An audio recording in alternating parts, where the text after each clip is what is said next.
todos y vamos a continuar. Lo primero, quiero felicitar a los ponentes por las súper interesantes presentaciones y que nos habéis puesto el debate, yo creo que muy sencillo. Recordaros a los que estáis aquí que para hacer alguna pregunta necesitamos que pasaros el micrófono y Raúl y también irá recogiendo las preguntas que lleguen desde todos los que nos siguen en streaming. Bueno, pues 16 años después de que aparecieran los primeros biosimilares, creo que es muy oportuno que nos planteemos algunas de las reflexiones que se han hecho ya esta tarde. Y la primera pregunta que quería haceros a todos vosotros muy brevemente, ¿qué creéis que hemos aprendido en estos 16 años ya de experiencia de la implantación de los biosimilares en la práctica clínica? Desde vuestras propias perspectivas, ¿qué destacaríais de lo que hemos aprendido? Bueno, yo muy sencillo, es más difícil de lo que parece la penetración de biosimilares en España y en nuestra comunidad en concreto, mucho. Pero yo creo que se va superando los obstáculos, poco a poco se va asimilando y yo creo que en principio, por lo menos la idea de futuro es positiva. Hace 5 años te hubiera dicho o hubiera comentado que era imposible, era prácticamente imposible. Yo tengo esperanza, seguimos siendo una comunidad relativamente baja en cuanto al nivel de penetración, por ejemplo, pero bueno, sí que parece que se tiende hacia una normalización mayor. Dando como buena la penetración de biosimilares, que yo la doy, por lo menos. Mira, me voy poniendo de lado, así en plan...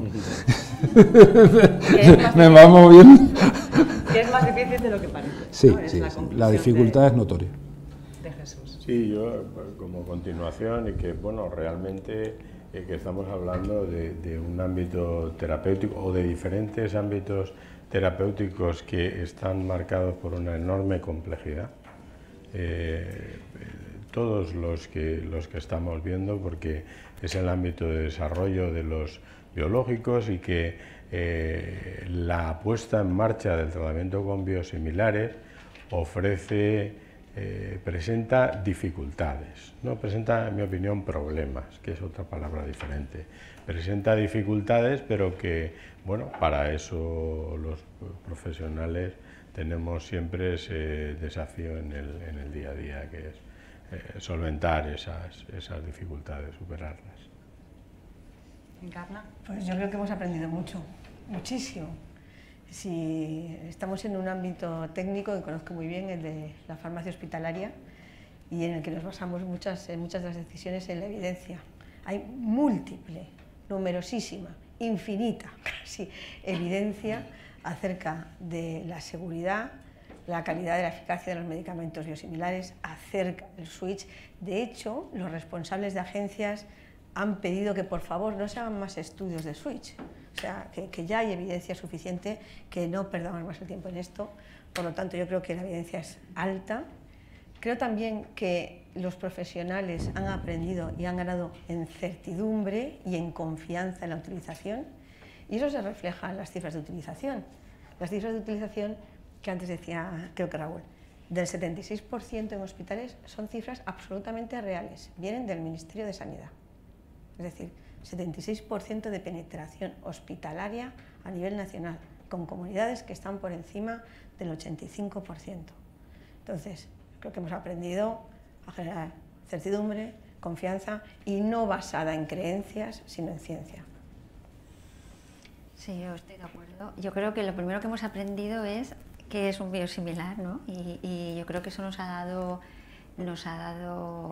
bueno, certidumbre, ¿no? Y nos ha reforzado el ver que, bueno, pues que son tratamientos seguros, que todos aquellos miedos, ¿no? De la inmunogenicidad, etcétera, pues con los estudios de vida real que se han ido publicando, pues bueno, creo que esos miedos se han perdido. Y luego la posibilidad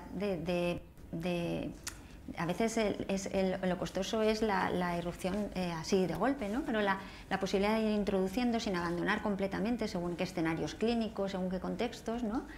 Entonces, pues bueno, nos ha dado seguridad y sobre todo creernos de los beneficios, ¿no? Que a veces, pues el primer paso es creer, ¿no? En lo que estás haciendo.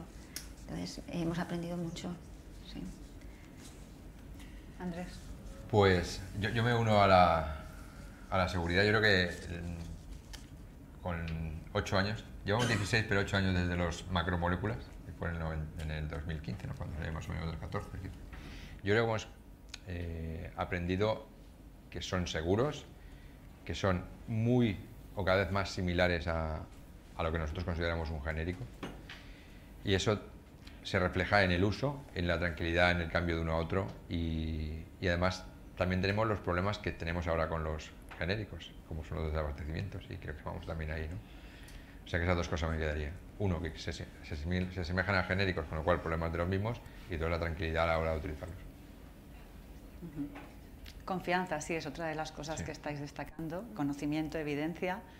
Y José Ramón, desde tu perspectiva como paciente, ¿cómo ha sido la experiencia? Sí, a ver, la experiencia con los biosimilares desde estos prácticamente 10 años que llevamos nos ha dado un poco más de seguridad en el conocimiento del biosimilar. Pero también hemos tenido y tenemos que seguir intentando mantener, digamos, esa capacidad de decir, ahora puedo cambiar, ahora no puedo cambiar, en qué momento. Es decir, no tendremos que dejar la mano libre en el cambio al biosimilar. Creo que hemos visto, con todo lo que hemos hablado, que se habla mucho de la economía dentro del biosimilar. Es decir, es un tema muy importante. Hemos aprendido que tiene seguridad, eso es bueno, pero no manejemos solamente el tema en el tema económico, sino manejemos también en el tema de la salud. Es decir, si el paciente que se le da un tratamiento biológico o biosimilar es un paciente que está de salud bastante mal, no podemos jugar con esa circunstancia. Es decir, no va a haber ningún problema, como decíamos antes, porque sí que hemos demostrado seguridad, de que al nuevo paciente se le aplique un biosimilar, pero no debemos de cambiar radicalmente a un paciente que se está poniendo uno ya biológico, porque el cambio, y se ha demostrado porque hemos tenido casos, es decir, que no es una cosa que nos estemos inventando, ha habido casos que no han sido exactamente igual uno que el otro. No quiere decir eso que el biosimilar no pueda ser igual de seguro que el biológico, simplemente es que por alguna circunstancia u otra puede que no le haya ido igual de bien. Creo con esto, y me parece que tenemos que tenerlo como aprendizaje, de que aunque le vayamos dando esa entrada al biosimilar, no debemos dejar, digamos, cortado el suministro de a los que necesiten ese biológico, que hasta ahora se le ha estado dando. Esa es, digamos, la experiencia que hemos tenido con la entrada de estos nuevos biosimilares, de que no siempre el cambio es equivalente en el paciente, porque además estamos hablando que el paciente que se le está administrando un biológico es un paciente que está realmente mal de salud. A uno que está medio no se le ha solido dar, ¿me entiendes? Es decir, el que es el que está mal. Entonces, no podemos jugar con la salud de ese paciente que realmente está mal. Hay que andar, yo creo, despacio en esa intercambiabilidad que se estaba comentando, ¿eh? No hay que tomarla tan a la ligera. Sí, yo creo que vamos a tocar todos esos puntos. Claro. De hecho, yo quería preguntaros, vemos que hace falta, hemos generado conocimiento mucho, seguramente no hace falta tanta más evidencia sobre intercambiabilidad y demás, hace falta que generemos más confianza en los pacientes. Yo quería preguntarle primero a Encarna, desde el punto de vista de la industria farmacéutica, seguro que Biosim, como asociación, está haciendo algunas actuaciones para seguir divulgando la eficacia, la seguridad, la intercambiabilidad, todos estos conceptos que sean más asumidos por los pacientes de los que son a día de hoy, ¿no? Y que puede ser uno de los inconvenientes que manejamos. ¿Qué es lo que vosotros creéis que se debe hacer para eso? Como he dicho antes, generar confianza es lo primero. Explicaba muy bien su compañero de mesa, el paciente, que cuando un paciente se enfrenta a un intercambio terapéutico con ansiedad, con desconocimiento, si no se le explica adecuadamente, es muy probable que suceda el efecto nocebo. El efecto nocebo está muy bien descrito en biosimilares. Igual que existe el placebo, existe el nocebo. Si la perspectiva del paciente hacia el intercambio es de ansiedad y de duda, es muy probable que efectivamente ese efecto se produzca. Por lo tanto, lógicamente, varios aspectos. Primero, estamos trabajando mucho con sociedades de pacientes, asociaciones de pacientes, explicarlas. Cuestiones básicas que ha puesto encima de la mesa. Un paciente al que se hace un intercambio cuando la enfermedad está evolucionando puede achacar el empeoramiento de su enfermedad al intercambio terapéutico, al biosimilar. No parece lógico en ese momento utilizar un medicamento biosimilar.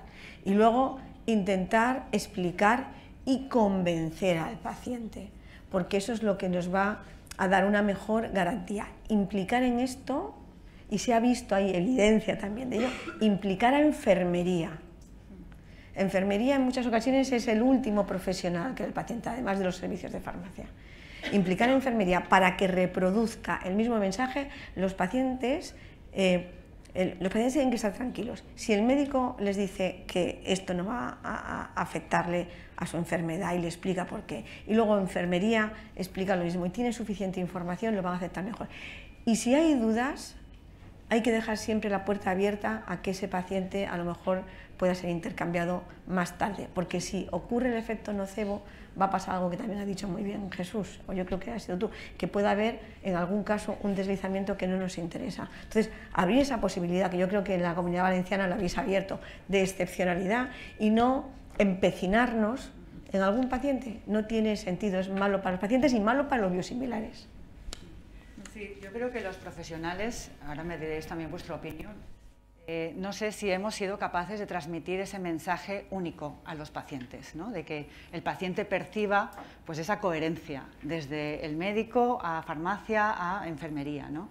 ¿Vosotros cómo habéis vivido esa experiencia a nivel asistencial, ¿no? Los Manu, Inma y Andrés, sobre todo. Bueno, a ver, realmente es que, como yo decía antes, hay que verlo en el contexto. O sea que realmente la experiencia con los biosimilares en este momento es distinta para cada uno de ellos. Voy a poner un ejemplo. Uno de los ejemplos derivados de este acuerdo marco es que hubo uno de los lotes al que solo concurrió el original, la folitropina.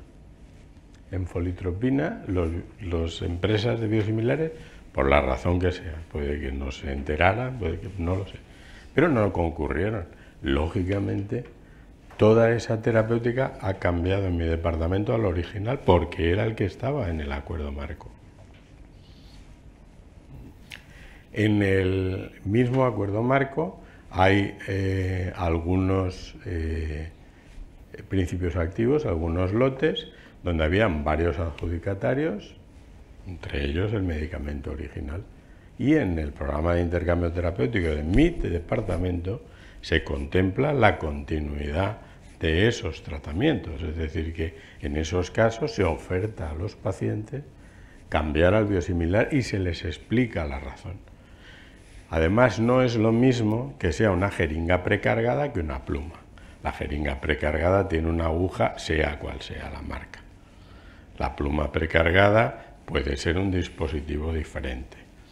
Pero, digamos, algunos pacientes lo aceptan y se les hace una sustitución. ¿De acuerdo? Otros no lo aceptan y continúan con el original porque está en el acuerdo marco. Pero hay otro principio activo donde el original no concurrió al acuerdo marco. Está fuera del acuerdo marco. Esa compra se haría al margen del marco legal de adquisición de ese lote. Y por lo tanto, eso también hay que explicárselo al paciente. Y el paciente lo entiende. Porque esa es una situación excepcional. Y es una situación con la que nos hemos encontrado. En ningún momento buscamos esa situación. Nos encontramos con esa situación. Es decir, que digamos, siempre, como todas las cosas en la vida, son una cuestión de contexto.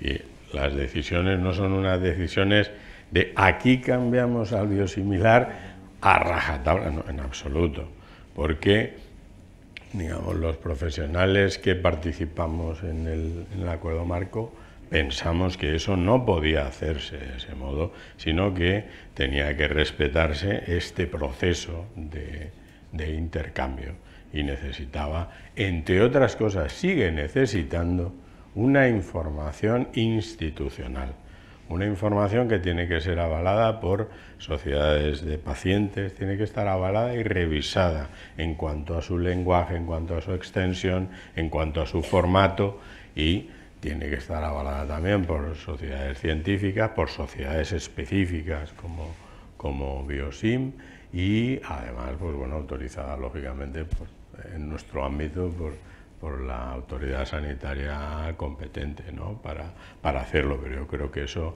es muy importante y bueno, pues es un proceso cultural como vivimos con los genéricos, que con los genéricos químicos, algunos de los que ya andamos con unas millas recorridas, pues ya se vivió esto, una cosa parecida.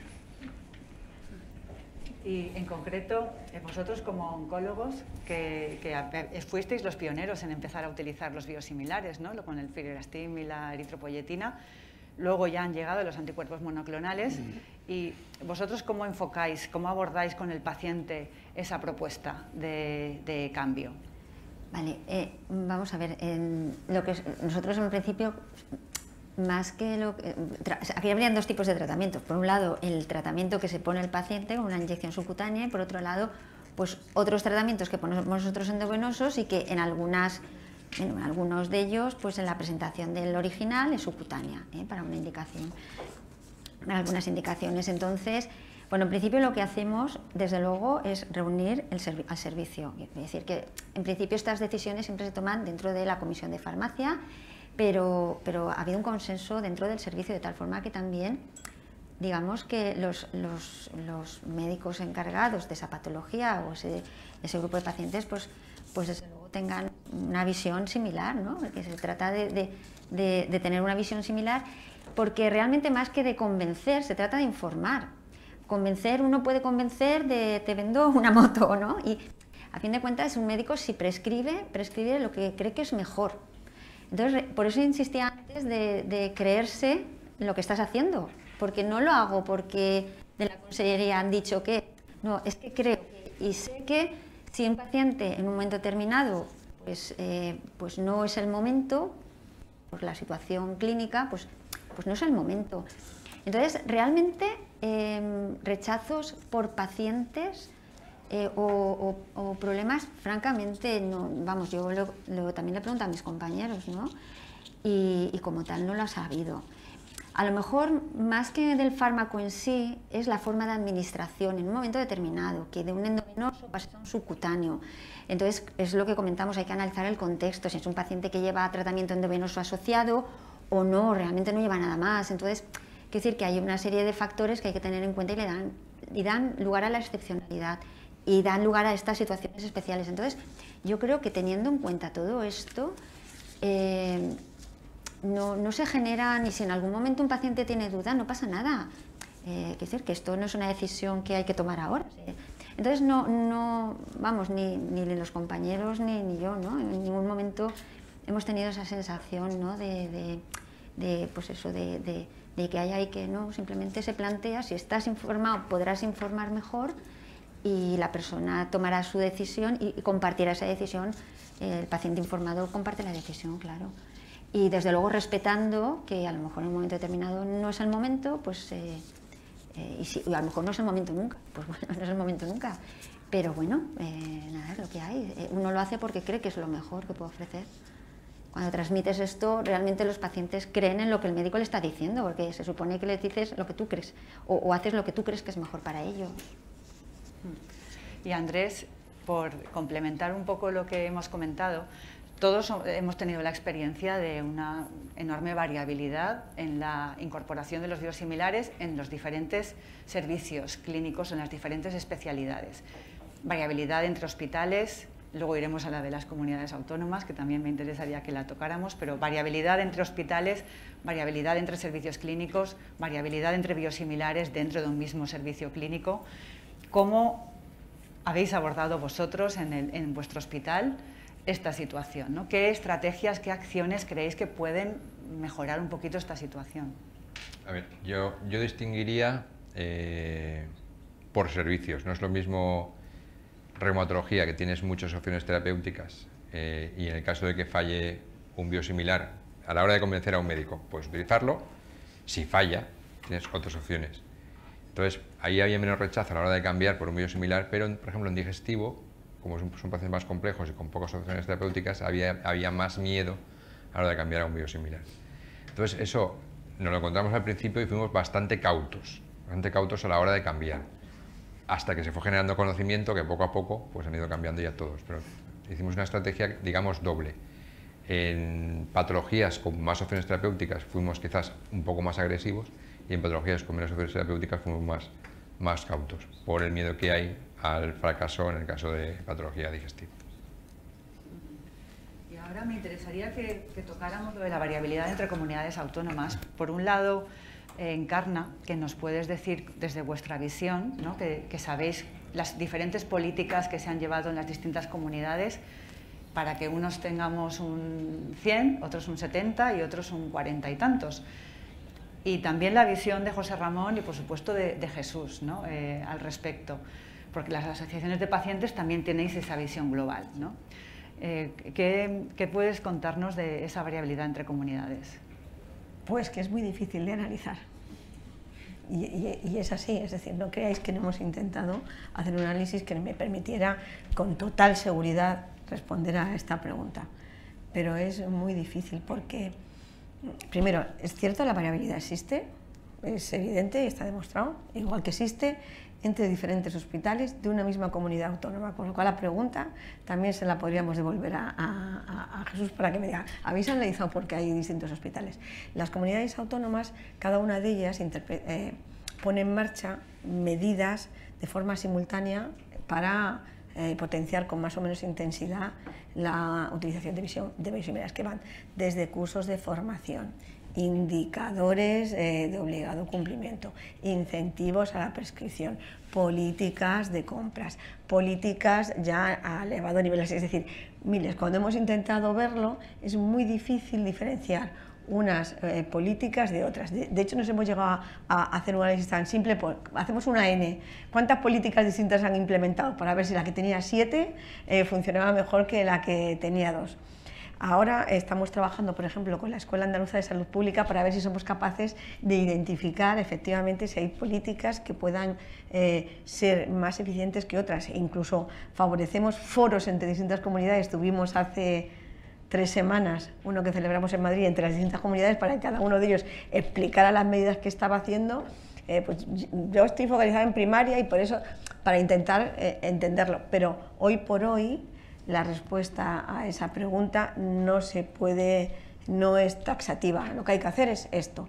Estamos muy focalizados en temas de ganancias compartidas. Creemos que puede ser una estrategia que fomente la utilización, pero todavía no lo sabemos, porque en nuestro país no se ha hecho ninguna experiencia. Sabemos que en otros países ha funcionado y ha funcionado muy bien, pero aquí no. Y efectivamente, para todo en la vida, todo depende del contexto, ¿vale? Y entonces, a lo mejor el contexto aquí no es el mismo. Por eso queremos hacer este análisis ahora con la Consejería de Salud de Extremadura. Como veis, no hacemos más que intentar conciliar intereses entre sociedades científicas, profesionales, escuelas, para ver cómo podemos avanzar. ¿Pero hay suficiente transparencia, tú crees, entre esas políticas? ¿Son conocidas las políticas y las medidas que se toman en las diferentes comunidades? O sea, una dificultad es medir, primero, y la otra dificultad es saber realmente... Claro, los que estáis aquí, ¿conocéis el nivel de penetración de unas comunidades con respecto a otras? ¿Lo habéis visto publicado? No, no está publicado. Para empezar, empezamos por ahí. Todos sabemos, 30 y tantos años en el ámbito sanitario y además en gestión, que simplemente con que pongas a veces un indicador y lo muestres, no hace falta ni que digas, voy a incentivar. Tú de repente pones un indicador, lo muestras y mejora. O sea, esto es milagroso, pero sucede así. No tenemos ni siquiera información de uso de biosimilares que se muestra, que se difunda públicamente, ¿vale? Sí que hay en otros ámbitos, sí que existe esa información, pero públicamente no, entre distintas comunidades. Cada comunidad, algunas, no todas, tienen información que reparten a sus hospitales, pero no todas. Y en algunas esta información llega a servicios, pero tampoco en todas. Entonces, hace falta, yo creo que una información, además es rendimiento, hablaba con algunos políticos estas semanas, es rendimiento de cuentas, de dinero público. Sabe a lo mejor intervenir por dar continuidad y a lo mejor vale la pena que... adelante, sí. Ahí se mezcla una serie de cosas, Encarna, en los que somos veteranos, en mi caso, en lo que es administración pública, gestión de fondos, gestión presupuestaria. Vamos a ver, Manu antes ha comentado una cosa que me llama la atención. Que tenga que basarse en un escrito en cargos legales sobre una orden del año 82 demuestra claramente una inoperancia absoluta de un ministerio que tiene una cartera básica que debe regular los costes de la prestación. Pero como no los pagan, si no lo pagan las comunidades autónomas, no hay ninguna, estoy siendo critiquísimo, de verdad, no hay ninguna manera de ponernos de acuerdo a través de las comisiones determinantes una cosa tan sencilla como ponernos y ver qué nivel de penetración hay. Falta una política nacional al respecto. Las comunidades autónomas, yo creo que somos transparentes. Antes he puesto el ejemplo de Jaime. Bueno, pues resulta que hay hospitales aquí que reciben la información pero no la tenemos y al revés. Pero son localismos. Pero un sistema nacional, tú has puesto ejemplos de países, de Portugal, con referencias nacionales, es para mí desde el punto de vista, y perdonadme la expresión, vergonzoso. O sea, cartera básica del Ministerio tiene que tener claro algo que regule, igual que la penetración de genéricos, igual que la penetración, igual. Lo digo seguramente porque no tengo un puesto de responsabilidad, entre comillas, políticas. Soy consciente de la necesidad que continuamente transmiten nuestros para que eso sea real. Pero no hay voluntad. Y la voluntad que nosotros tenemos es tan sencilla. Quiero intentar endulzar mis palabras, quiero intentar endulzarlas, pero es mi opinión. Igual que Manu ha puesto antes un ejemplo, pongo ejemplos prácticos de información, de colectivos, de clínicos. Nosotros hemos cambiado de consejero, y de una consellera que era una consellera economista, de una consellera claramente, desde mi punto de vista, asumió la pandemia, pero con una formación política muy clara y de pocos conocimientos, entre comillas, clínicos. Ahora tenemos un consejero que ha sido, creo que jefe de servicio digestivo del hospital. Cuando vas a contarle algo sobre las notas que te mandan los colegios e informarle lo que diga, se lo sabe, ya lo han contado en el hospital, se lo sabe perfectamente. No, a mí no, si me lo creo. ¿Por qué? Porque ha habido una participación activa, seguramente en el servicio de farmacia correspondiente, una conversación con clínicos, y eso se nota también cuando hay voluntad. Ahora me pongo en nuestra pelleja, no hay una responsabilidad política, entre comillas, no cumplo. Bien, qué malo soy, o sí, o a lo mejor me sirve de indicador, y me permito el lujo de decirlo, porque como no tengo capacidad para decir, pues, yo qué sé, pero no hay responsabilidad. Vale, y los pacientes se pueden quejar. ¿Te puedo contestar con otro gorro? No. Sí, que me lo puedo poner, quiero decirte que el primer problema es que en la Comisión de Farmacia, en la que están representadas todas las comunidades autónomas, si se hace la pregunta, ¿queréis que todos compartamos información con el mismo indicador? Con el mismo indicador. ¿Vale? Porque todos creemos que estamos mirando el porcentaje, por ejemplo, de biosimilares de la misma forma, y estoy segurísima, segurísima que no, ¿vale? Cuando tú en la Comisión de Farmacia, donde están representadas todas las comunidades autónomas, alguien hiciese esa pregunta, ¿cuál sería la respuesta? Yo que no he estado nunca, bueno, estuve hace muchos años, pero pues, en estos momentos no lo sé. Pues hay aspectos que se escapan de los técnicos y sanitarios que hace que la respuesta no sea unánime. Y a partir de ahí, efectivamente, dice, bueno, pues hay voluntad del Ministerio. El Ministerio dice que sí. Tienen que pasar por el Consejo Interterritorial. Las decisiones de Consejo Interterritorial, las normas tienen que pasar por allí. Es que, claro, es que el funcionamiento interno limita mucho. Decisiones de Consejo Interterritorial no son vinculantes, porque todos los consejeros que están allí han decidido que no es así. Y además depende de cuando un partido político está en el poder, quieren que sean vinculantes, pero cuando ese mismo partido está en la oposición ya no quiere que sean vinculantes. Esto es a lo que se enfrenta el pobre director general de farmacia, que está liderando la Comisión de Farmacia y que participa en el Consejo Interterritorial. No quería ser crítico a nivel personal. Pero quiero decir, para que entendamos el contexto, que hemos hablado mucho de contexto, que tienen los de sistemas. contexto. Hacer un acuerdo marco tardamos 1 año y pico. Sí, todos. Todos, 1 año y pico, pero todo es de locura. Hay un desabastecimiento con biosimilares, de ejemplo que ha puesto Andrés, y resulta que no podemos sustituirlo corriendo porque tiene que haber, y además hay una penalidad. Hay cualquiera de vosotros conocéis casos de desabastecimiento o incluso de la aparición de un nuevo biosimilar, donde automáticamente la empresa baja el precio y entonces no podemos estarlos porque nos obliga el acuerdo marco hasta dentro de 2 años a hacerlo. Pero yo no me refería a las personas, no personalizaba, no quería en el contexto, pero lo que hay una voluntad, quien tiene capacidad en estos momentos de modificar una orden como la que ha contado mano es el Ministerio, lo puede hacer, yo no lo puedo hacer, puede costar, pero tiene que haber voluntad. Y a eso me refería con respecto a la unificación, con todas las dificultades, y más tú que has estado precisamente en un sitio con esa responsabilidad. Pero estoy seguro que si hay interés, se trabaja en ese campo. Yo creo que de todos modos tenemos los datos de las comunidades y ¿sabes lo que quiero decirte? Porque al final a mí lo que me interesa es que el doctor Peset, el hospital doctor Peset, se iguale o supere o baje, no sé, no me lo sé, o el clínico y que las políticas relacionadas en mi comunidad, porque a fin de cuentas sí hay un ahorro donde lo voy a tener aquí. Es triste, pero es así. Es triste, pero así. Entonces, bueno, pues si nos ponemos de acuerdo, por supuesto. Nos creemos en el Sistema Nacional de Salud desde Finisterre hasta Trafalgar y hasta el Hierro. Nos lo creemos de verdad, nuestra comunidad nos lo creemos, pero me da la sensación que no se lo cree todo el mundo. Eso es un poco también, me permito decirlo donde lo digo y en el contexto que lo digo, no se lo cree todo el mundo. Perdonadme. Y me sabe mal porque pensaba y a lo mejor iba a decir... Sí, no perdemos el hilo con José Ramón, porque era esa petición de una política estatal que sería necesaria. ¿Vosotros también la veis así, los pacientes? Sí, a ver, creemos que tiene que haber una política estatal. Desafortunadamente, como estaba comentando antes, el color político hace difícil esas circunstancias, ¿no? Pero hay una variabilidad, no solamente entre comunidades, aunque entre comunidades esa variabilidad es mayor. Es decir, me explico.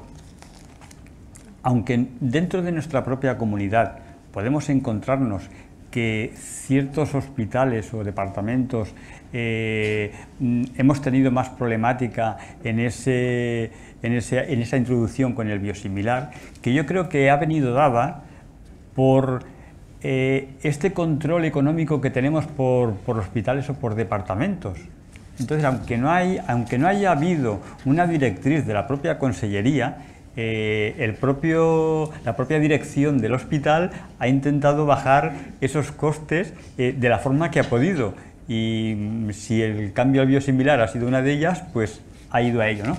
Esto entre comunidades ha sido mayor. Es decir, nos hemos encontrado que ciertas comunidades han tenido más hospitales de referencia que han incluido más masivamente ese biosimilar, incluso, y es lo grave, sin informar al paciente.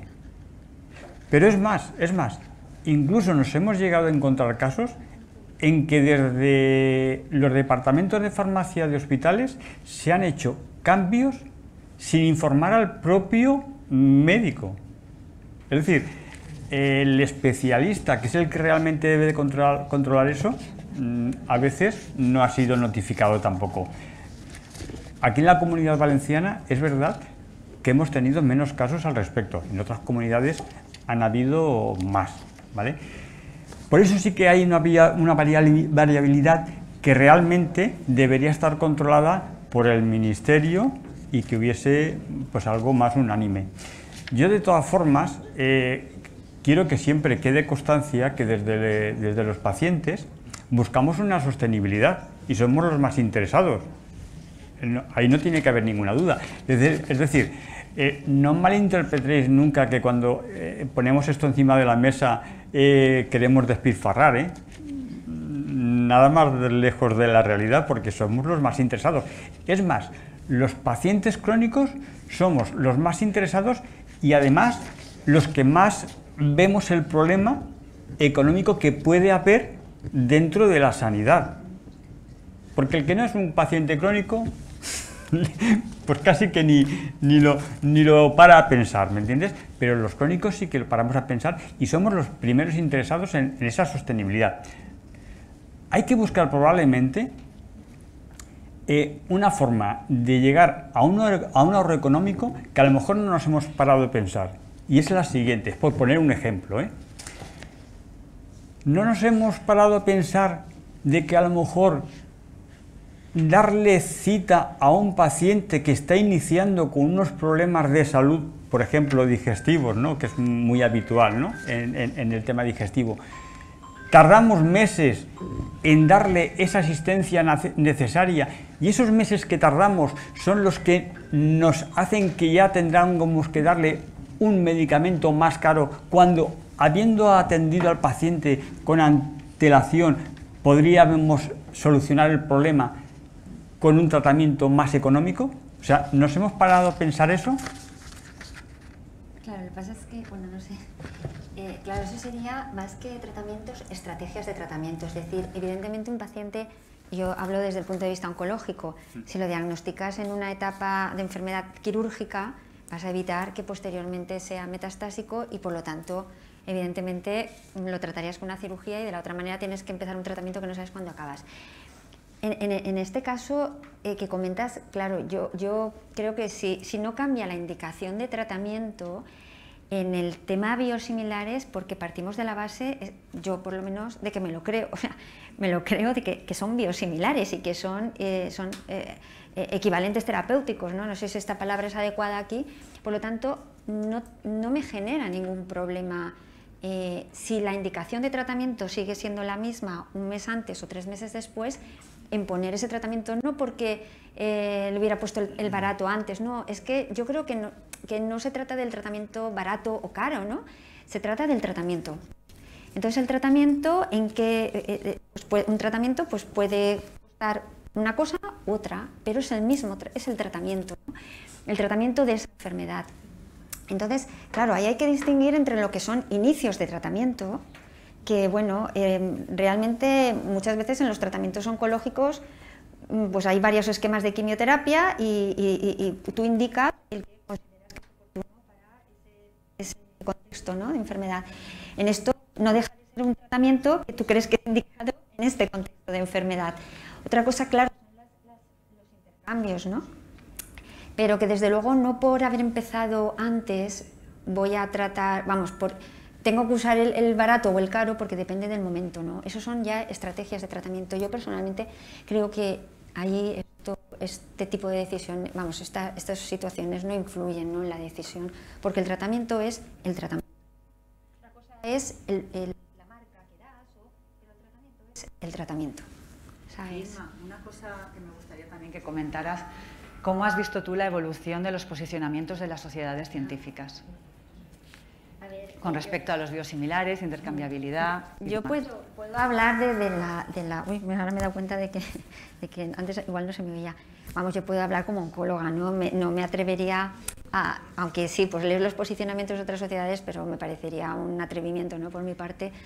Desde luego, lo que a oncología se refiere, el último posicionamiento que hay de la Sociedad Española de Oncología es del 2018. Entonces, había uno primero el 2015, luego el 2018, sí que se ve que en el 2015, pues claro, todo era más novedoso, pues cuidado con la intercambiabilidad, cuidado con, ¿no?, que son tratamientos diferentes en el 2015, son tratamientos diferentes, ¿no?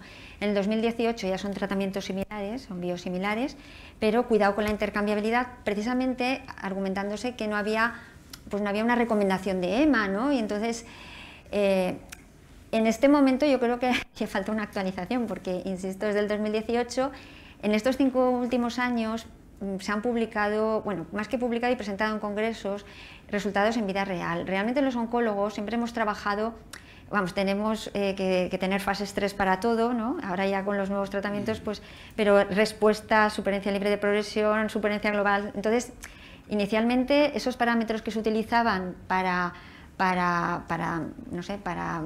dar el valor de estos fármacos, pues a lo mejor respuestas objetivas o respuestas completas se nos quedan cortos.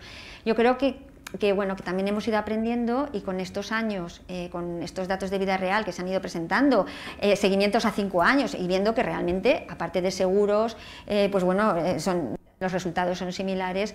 Yo creo que en general, a nivel personal, sobre todo porque cuando oyes, ¿no?, te das cuenta de que a nivel personal sí que ha habido una evolución y compañeros que a lo mejor antes eran más reticentes, por ejemplo, al intercambio, pues ahora son más, vamos, ven que es algo, no es que se lo creen, pero porque ven que es algo factible y seguro, ¿no? Pero posiblemente a nivel de posicionamientos, de documentos, pues claro, ahí hay que actualizar, porque si no también entiendo que, salvo que haya no sé, vamos, en general necesitamos documentos y recomendaciones para funcionar, ¿no? Entonces, creo que a nivel de las personas sí que se ha evolucionado, ¿no? A nivel de documentos creo que están por actualizar. En la práctica sí, pero falta quizá esos posicionamientos más contundentes, ¿no? Que darían muchísima confianza, creo yo, a los pacientes, porque influirá mucho. Una cosa encima de la mesa, ¿no?, como oncóloga, ¿no? O sea, está muy claro, yo creo que en España, por parte del paciente hay una confianza, bueno, pues de un 90% sobre la opinión del médico, ¿eh? Quiere decir que en España se hace mucho caso a lo que dice el médico y el consejo que da el médico se acoge muy bien, ¿no? Pero toda la pregunta estaba, como oncóloga que está tratando a un paciente que está en una situación crítica, ¿realmente irías a una sustitución de un biológico por un biosimilar o ves más correcto cuando empiezas con un paciente empezar con ese biosimilar? Esa es la circunstancia que tenemos que tener encima de la mesa. Lógicamente, a ver, si nosotros vamos a plantear también que por una cuestión económica a un paciente que no tenemos muy claro si se lo íbamos a cambiar, pero económicamente creo que interesa, se lo cambio y luego ese empeoramiento va a resultar más costoso, es decir, el profesional creo que es el que debe de dar, como hemos dicho anteriormente, la información idónea. Entonces, claro, ¿cuál es tu opinión al respecto? Vamos a ver, si el tratamiento es el indicado, da lo mismo que sea el original que el biosimilar, porque es el tratamiento para esto, ¿sabes? No, y desde luego, fíjate, a lo mejor más, es lo que he comentado antes, ¿no?, de las excepciones.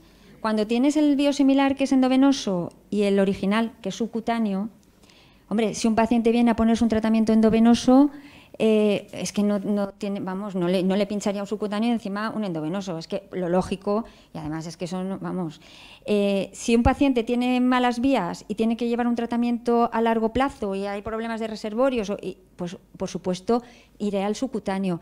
Es decir, a ver, más el fármaco, la indicación del fármaco es, y si el paciente está mal, pero necesita, pues, no sé, trastuzumab, pues me da lo mismo que sea el original que el biosimilar, porque yo me creo, porque hay una evidencia de que es lo mismo. Otra cosa es que el paciente tenga malas vías, no le pueda poner un catéter porque hizo una trombosis, cualquier cosa, y no le voy a poner un endovenoso, le pondré un subcutáneo si es el original, ¿sabes? Pero no por el fármaco en sí, porque el fármaco, vamos, uno y otro tienen el mismo efecto. Es que ahí estás comentando una cosa muy importante, y es la siguiente. Una cosa es la variabilidad en un tratamiento que es de la misma forma, es decir, un subcutáneo por un subcutáneo, y otra cosa distinta es un subcutáneo por un intravenoso. Son dos cosas diferentes, ¿no? ¿Por qué? Porque vamos a ver, si yo tengo un paciente que le estoy dando un intravenoso y es un biológico, el caro, de marca, como profesional, como oncóloga, dices, yo a este paciente tengo que cambiarlo a un subcutáneo porque el intravenoso le puede perjudicar por sus problemas y tal, entonces, en ese momento, sí que es verdad que el cambio da igual que sea a un biológico o a un biosimilar, porque ya estoy cambiando el tratamiento, ¿vale? Lo que no es lógico, y no vemos los pacientes, es que a ese paciente que le estoy dando un intravenoso, se lo cambio a otro intravenoso simplemente porque me va a salir más barato, sin tener... Quiero decir que deberíamos de tener otras circunstancias. El efecto es el mismo, o sea, vamos a ver... La cuestión del cambio, por es ir pasando mismo. también a otro tema, es seguramente el concepto, es que no lo hemos enfocado bien los profesionales, es el paciente sigue pensando que es un cambio de tratamiento, pero no es un cambio de tratamiento, es un cambio de marca. A ver, de todas maneras... Es que los pacientes no creemos que un biosimilar sea equivalente a un biológico. Es un similar, como dice su palabra, ¿no? No, pero es que muchos biológicos son similares de sí mismos. Sí, sí, también. Ahí es donde nos falta romper todavía esos falsos mitos. Sí. Eso es una cuestión de confianza. Es decir, digamos, toda la evidencia que elabora la Agencia Europea del Medicamento, que digamos es de las agencias más exigentes que hay en el mundo, indica que la calidad, la eficacia y la seguridad de esos tratamientos es igual. Incluso en ocasiones los resultados son mejores que los del original. En eso estamos de acuerdo. O sea, el medicamento, es decir, son dos marcas diferentes, sean genéricos químicos o medicamentos biológicos. Pero lo cierto es que la evidencia demuestra que ambos medicamentos son iguales. Se implantó el término similares para diferenciarlo de la igualdad química, pero lo cierto es que los resultados indican que son iguales. Y por eso lo que explicaba Emma es que cuando el paciente lleva un tratamiento intravenoso no le importa la marca, porque sabe que el resultado en eficacia y seguridad no va a depender de la marca, va a depender del tratamiento y de la situación del paciente. Eso es lo que quería decir ella. Pero no hemos sido capaces de transmitir esa confianza que los profesionales tenemos, no hemos sido todavía capaces de transmitirla a los pacientes. Y eso está en nuestro debe, porque nosotros tenemos la obligación, me refiero en conjunto, incluso institucionalmente, de transmitir esa confianza a los pacientes. Porque esté seguro que el medicamento, hay médicos que en mi servicio recogen para sus hijos el medicamento biosimilar, sin ningún problema. Y otro ejemplo, uno de los medicamentos que más se ha venido utilizando porque fue pionero en el área de tratamiento, que creo que es digestivo, ¿no? Infliximab. Infliximab ha salido un subcutáneo, pues lo ha sacado al mercado exclusivamente un fabricante de biosimilares, porque el original no lo ha sacado al mercado y no hay ningún problema. En ese que hablamos de un biosimilar o hablamos de un original. Lo cierto es que la fábrica es la misma y además tengo que decirle otra cosa. Las fábricas donde se elaboran los biosimilares desde hace muchos años son más modernas que las fábricas de los originales, que son fábricas más antiguas. Eso es así. Y ya ocurrió con eritropoyetina, con filgrastim. Eso, pero lo que está en nuestro debe es que no hemos sido capaces de transmitirles esa confianza que nosotros tenemos. Yo quería que Jesús nos dijera también, desde el punto de vista de la Administración, qué crees que se debe de hacer también para trasladar esa confianza en los procedimientos de compra centralizada, en las políticas autonómicas de las comisiones permanentes, participación de los pacientes, etcétera. ¿Cómo lo ves tú, la Administración en general? Comparto lo que ha dicho Manu, seguramente toda la sala de sentido es un déficit de la Administración, es un déficit del sistema público. No ha sido capaz de informar de lo que está ocurriendo, no ya a nuestros profesionales o a los profesionales que formamos parte del sistema, que son más o menos la población. Preguntas por un biosimilar, por supuesto, si está enfermo de una patología crónica, a lo mejor le suena. Si hablas con un profesional, cualquiera no lo sabe, y eso es un déficit que el sistema tiene que plantear. O sea, la población tiene que saber que los recursos que se detraen del coste de la prestación farmacéutica, puede ser empleado, como ha dicho Encarna, en más tratamientos, porque al ser más barato puedes emplear más pacientes, que puede ser asumible de alguna manera como una mejora notable en nuestro sistema.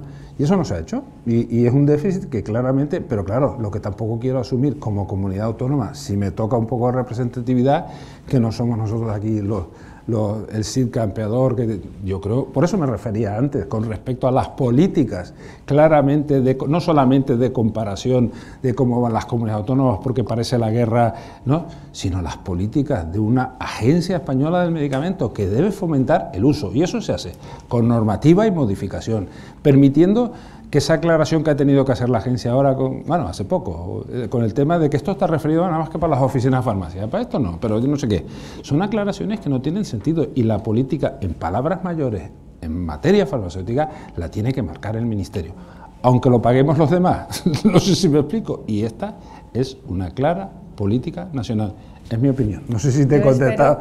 Yo espero que la verdad, la ley de cohesión que se supone que está ahora en discusión nos traiga novedades a ese respecto, porque realmente tener que ir a buscar fragmentos de una ley, de una orden, de una declaración para justificar la intercambiabilidad, eso ya implica que no está claro y que debe de ser clara la política que se establezca a nivel estatal, ¿no?, en ese sentido. No digamos ya, Manu, si crees que estamos maduros para la prescripción por principio activo, que también es uno de los conceptos que parece que se va a incorporar en esta nueva ley. ¿Tú cómo lo ves ese aspecto? Sí, yo creo que, vamos, al menos en el ámbito donde yo me muevo, en el ámbito de la asistencia especializada, facultativos están perfectamente preparados para esto. Pero eso establece una segunda cuestión, es que pese a que las prescripciones se efectúen por principio activo, debemos siempre garantizar la completa trazabilidad de los tratamientos que hemos puesto. Es decir, que cualquier profesional sanitario, cualquier paciente pueda recabar qué marcas ha recibido como tratamiento en cualquier estadio. Es decir, en cualquier momento, sea durante su hospitalización, sea durante una estancia en el hospital de día, sea en su domicilio. El domicilio es más fácil porque lo tiene él delante, pero digamos, tenemos que garantizar esa trazabilidad. Es decir, al mismo tiempo que proporcionamos ese soporte, digamos, y hacemos, digamos, esa transversalidad en el ámbito de la gestión del medicamento, tenemos que ser capaces de garantizar la trazabilidad, porque, volviendo al marco legal, lo que existe legalmente es un medicamento con su código nacional. Cada una de las marcas es única y exclusiva. Es decir, nosotros podemos arbitrar lo que sea mejor para la seguridad y para la eficiencia del sistema, pero debemos garantizar la trazabilidad porque es un factor de seguridad del que no se puede renunciar, y además porque hay otras cuestiones, por ejemplo las alertas de calidad, que van indefectiblemente unidas al Código Nacional de la Especialidad, y eso también tenemos que ser capaces de tener un seguimiento. Bueno, pues tenemos que ir terminando ya. Yo creo que hemos escuchado la voz de todos los participantes, ¿no?, de todas las diferentes perspectivas. Creo que se decía al principio que empieza lo que se llama la segunda revolución de los biosimilares, que en los próximos 5 años van a perder la patente más de 100 fármacos biológicos, y que por lo tanto, pues, si hasta ahora ha sido difícil, las dificultades pueden ser mayores, pero la buena noticia es que también las oportunidades que trae esto para el sistema y para los pacientes, ¿no? Por lo tanto, me gustaría que cerráramos con un titular por parte de todos vosotros de qué es lo que tenemos que mejorar para afrontar esta segunda revolución de los biosimilares. ¿Empiezas tú, Jesús? No, pues me quedo con lo último, que me ha gustado. Tenemos que ser capaces de informar a los pacientes mejor, porque creo que en nuestro entorno, yo creo que está bien complicado. De informar mejor a los pacientes. Yo no sé si es lo correcto, lo adecuado, o lo que, pero yo creo que se me entiende lo que quiero, y un poco aprovechar lo que Manu había dicho antes, que me ha hecho reflexionar, además es verdad. Yo en esa dirección también, digamos, creo que en el debe, y además me lo pongo como un debe propio, es transmitir la confianza que los profesionales tenemos en los medicamentos biosimilares. Yo creo que efectivamente la última intervención ha sido una bofetada de realidad. Es decir, la culpa no es de los pacientes que crean que no son iguales. La culpa es de las administraciones y de los que trasladamos la información, que no lo hacemos correctamente, aunque hagamos todos los esfuerzos para ello. Entonces yo creo que tenemos que mejorar la formación y la información, porque es triste ver cómo se impone el mensaje erróneo sobre el verdadero, pese a todas las evidencias que sustentan el verdadero. Por lo tanto, administraciones, pongamos las pilas. En Nueva Zelanda hay un programa de la Administración Sanitaria de información al paciente sobre biosimilares. Espectacular, era una de las propuestas del documento que nos he contado. Pongámonos las pilas, en el plan de recuperación y resiliencia tenemos dinero, 300.000 euros, para que la agencia lo ponga en marcha. Y si vamos por libre, las comunidades autónomas nos pueden llamar que estamos locos. O sea, por eso digo que es un tema de política nacional, claramente de política nacional, y los pacientes son los mismos del sistema. Perdón la interrupción. Como pacientes nos sabe muy mal que un paciente, no sé, de Andalucía nos venga con problemas, ¿me entiendes? Y el León pues no los tengan. Tenemos que tener una igualdad de tratamiento. Nada, lo mismo, que hay que informar de que el proceso de la aprobación de los biosimilares lleva, vamos, unos estudios muy rigurosos por parte de la Agencia Europea, ¿no? Farmacocinética, seguridad, y que bueno, pues eso es lo que nos da a nosotros la tranquilidad, ¿no? Y esta tranquilidad y esa información pues hay que compartirla para olvidarnos un poco de me dan el tratamiento el caro o el barato, ¿no? Desde luego, si esto es como todo, si con la misma consigo pagar menos, pues tendré más para otros tratamientos, porque vienen muchos tratamientos nuevos, ¿no? Y el sistema tiene que ser sostenible. Entonces, pues bueno, con sentido común. Yo creo que es que probablemente le hemos dado demasiado bombo al tema económico, o sea, al tema precio, porque si nos olvidamos del precio, es decir, hablamos simplemente de intercambiabilidad sin tener en cuenta el precio, el problema para el paciente es el mismo. ¿Me entiendes? Es decir, si a mí me va bien este tratamiento A, no quiero que me lo cambies por el B. Sea más caro o sea más barato, me da igual, sea el mismo precio. El paciente lo que busca es, estoy bien con esto, no me lo cambies. O sea, virgencita, que me quede como estoy, ¿no? Esa es la cuestión. Entonces, el biosimilar es igual de bueno, y estoy de acuerdo con lo que estabais comentando, igual de bueno. A veces mejor que otro de marca. No tiene por qué ser peor, o sea, nosotros no decimos eso, vamos, para nada. Simplemente es que el paciente necesita una información para saber el que le da, porque lo que le dé el médico, seguro que el paciente lo va a coger, sin protestar para nada. Pero una vez que ya te estás dando esto, si le vas a cambiar, darle una explicación de por qué.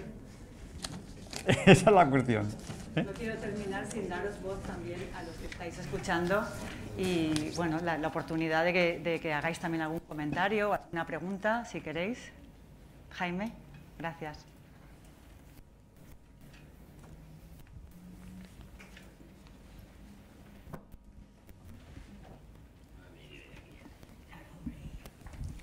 Sí, muchas gracias. Felicidades a todos por las excelentes intervenciones.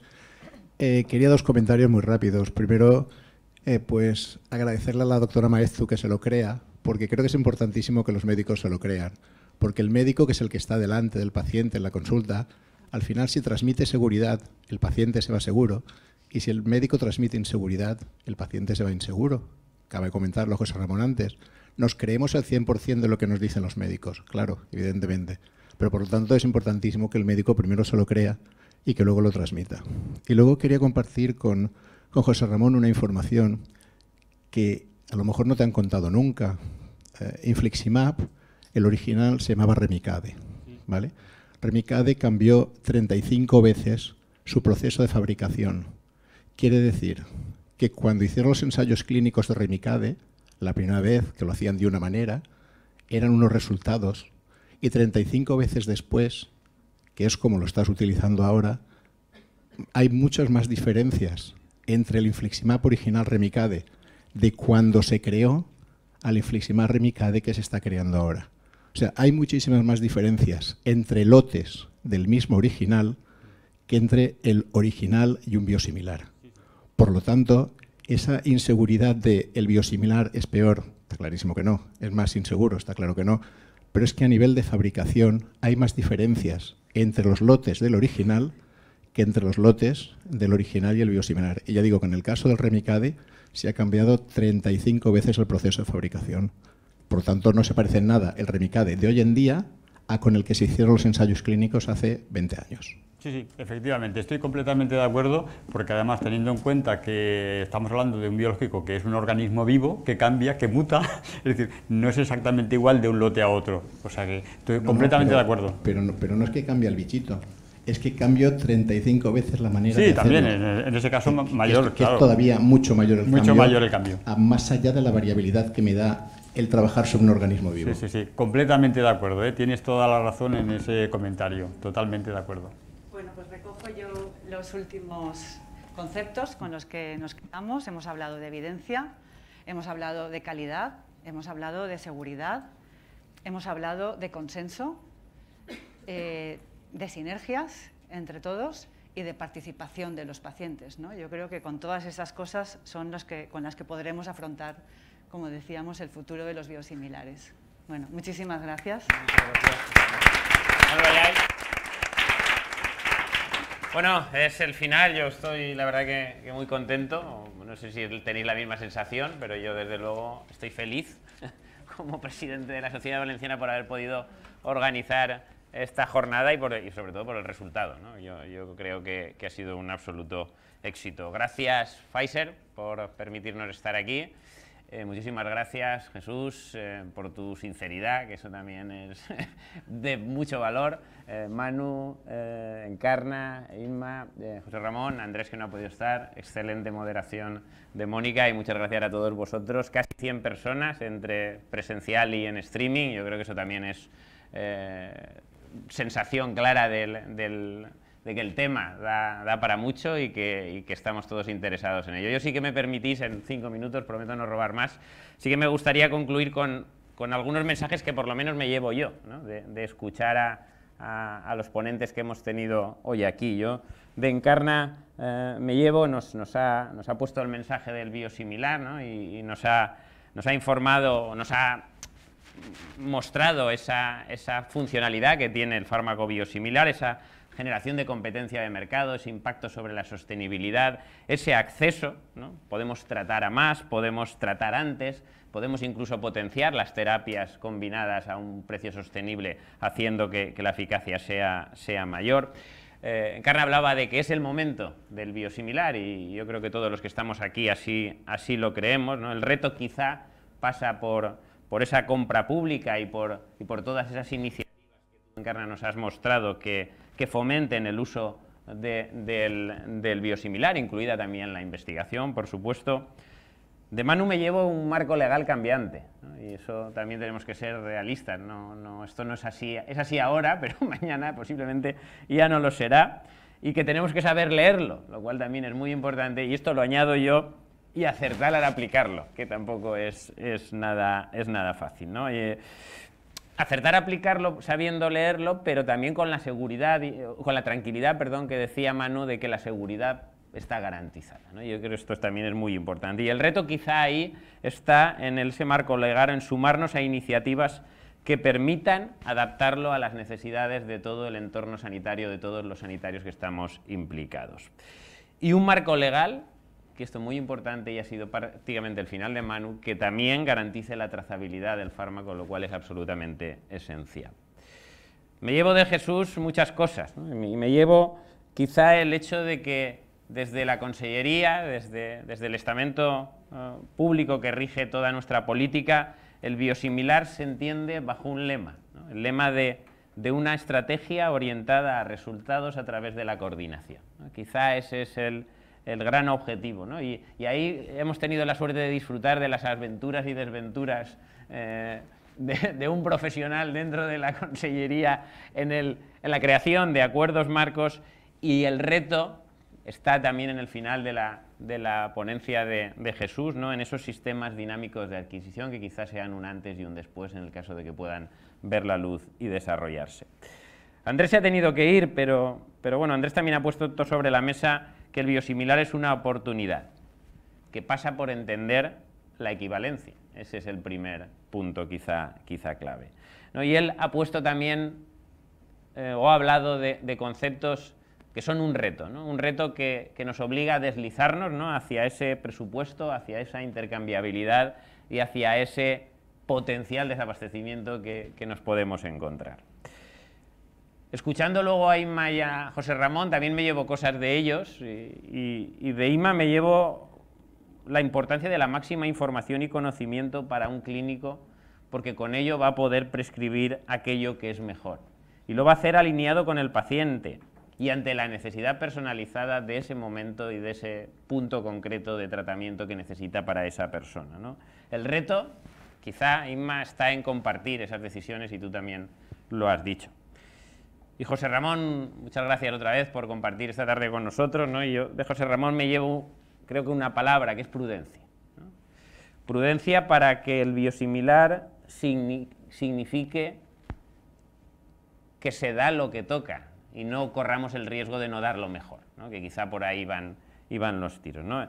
Y retos, José Ramón nos ha planteado muchos, ¿no? Retos de reducir la variabilidad, el reto de garantizar la información al paciente, y ese lo hemos cogido todos, yo creo que con los brazos abiertos y entonando el mea culpa.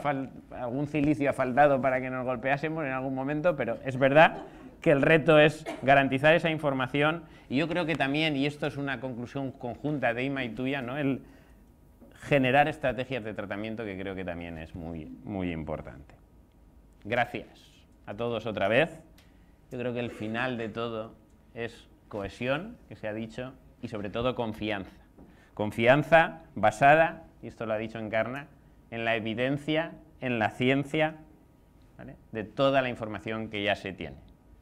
Yo creo que el objetivo se ha cumplido y que hemos tenido una mirada de 360 grados al entorno del biosimilar que nos da una visión más clara. Muchas gracias a todos.